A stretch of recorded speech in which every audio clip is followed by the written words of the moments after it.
السلام عليكم ورحمة الله وبركاته. بسم الله، الحمد لله رب العالمين، والصلاة والسلام على من لا نبي بعده وبعد. ما بعدكم حميد الله عز وجل، nakumtakia sala na salamu bwana mtume Muhammad sallallahu alayhi wasallam. Awali yote ni kuhusieni pasina ya kuisahau nafsi yangu juu ya kumcha Allah azza wa jalla, kwani kwa hakika sote tumo ulimwenguni kwa kupambana kufikia lengo la uchamungu. Mashekhe zangu na wanafunzi wenzangu ambao pia ni mashekhe zangu, mimi naitwa Omar Suleiman Molel, natokea katika mkoa wa Arusha, na nilijiunga na darasa la Sheikh mwaka 2012 na nilikaa hapa kuhudumu mwaka mzima katika mkoa huu, mwaka mzima.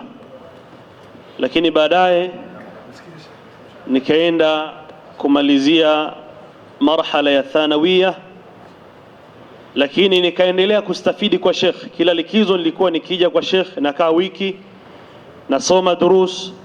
Sheikh safari zake yumo na mimi Morogoro, ndani ya gari twasoma zile durusa ambazo zimepita nyuma, akinifunza. Kila safari tutakayokwenda tuko na kitabu. Nakumbuka pia safari ya mwisho hapa Ramadhani mwaka jana, tulienda Zanzibar. Tuko kwenye gari tunatembea ndani ya Zanzibar, ni kitabu twasoma, hakuna stories zingine. Allah muhifadhi Sheikh wetu na amlipe, na ajalie haya yote ama juhudi zake zote katika mizani khairati zake siku ya kiyama. Katika mambo ambayo tumestafidi kwa Sheikh,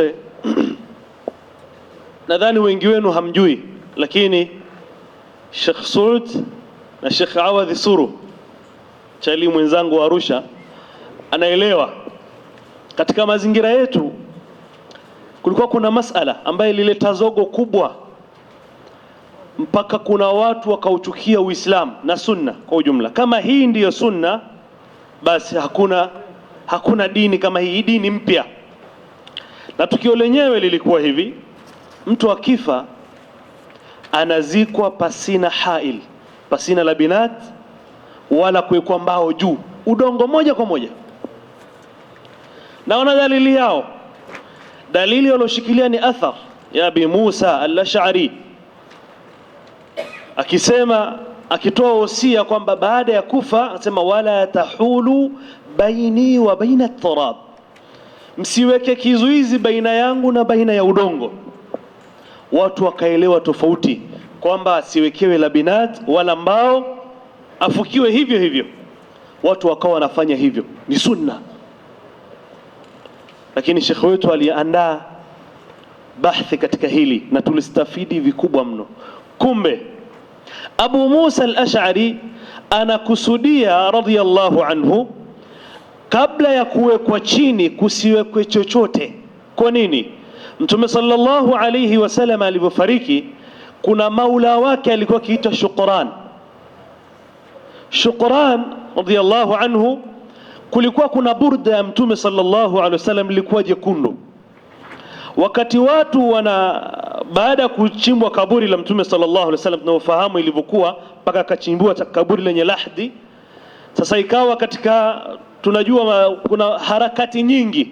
Yeye akalichukua lile burda la Mtume sallallahu alaihi wasallam, akalikunja vizuri, akaliweka ndani ya lahdi.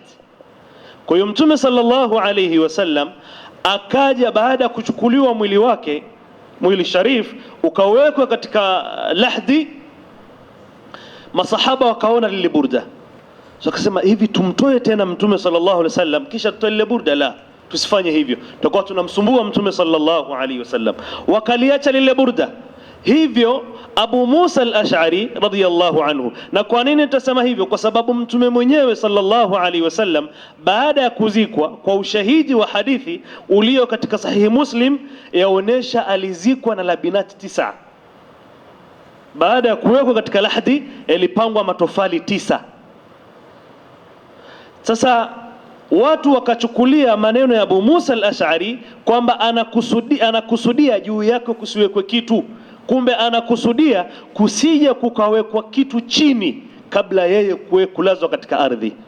Hivyo tukaelewa kutoka kwa shekhe wetu, kwa juhudi alizofanya kwa kufanya bahthi hizo, wallahi tukaelewa kitu ambacho watu walikuwa wanaleta gogoro kubwa katika jamii. Na leo alhamdulillah, Sheikh Sudi nadhani anajua lile jambo lilishakwisha katika mazingira yale.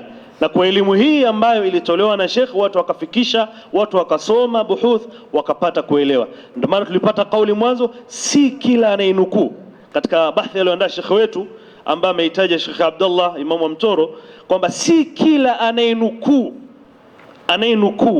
maneno ya ulama au aqwal ama athar anaelewa maana yake. Lazima tukae kwa maulama.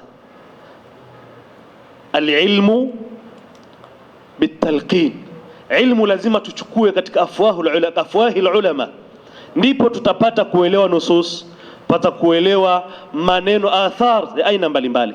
Hivyo tumestafidi vingi kutoka kwa shekhu wetu. Na mimi leo bado ninakuja Dar es Salaam nachukua ilmu. Shekhe akija Arusha, kama hiyo Mi'rajul Uqul mimi nimeisomea Arusha, sikuisoma Dar es Salaam. Shekhe amekuja Arusha akaniambia nina siku 3 Arusha tunakisoma hiki kitabu, na nikasoma kitabu hicho kwake. Maana mimi ni imamu katika misikiti ya Al-Hikma ambayo iko chini ya Sheikh, nimesimamia baadhi ya misikiti ya Al-Hikma katika mkoa wa Arusha.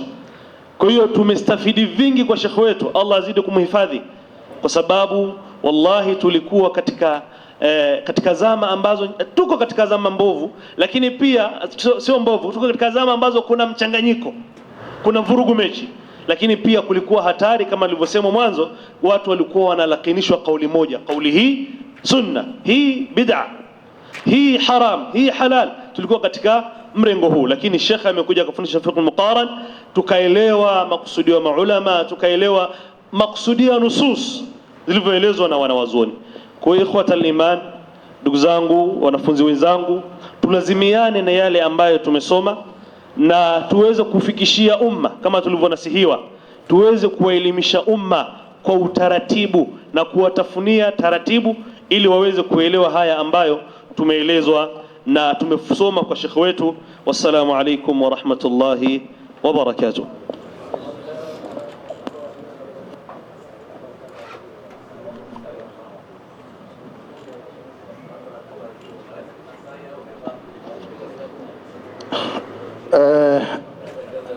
Naam, huyo ni Omar Masai. Mimi nimesha kwenda huko kwake, sio pale Arusha, kule Umasaini kabisa. Inshallah huko na Sheikh Omar Masai. Kisikwenda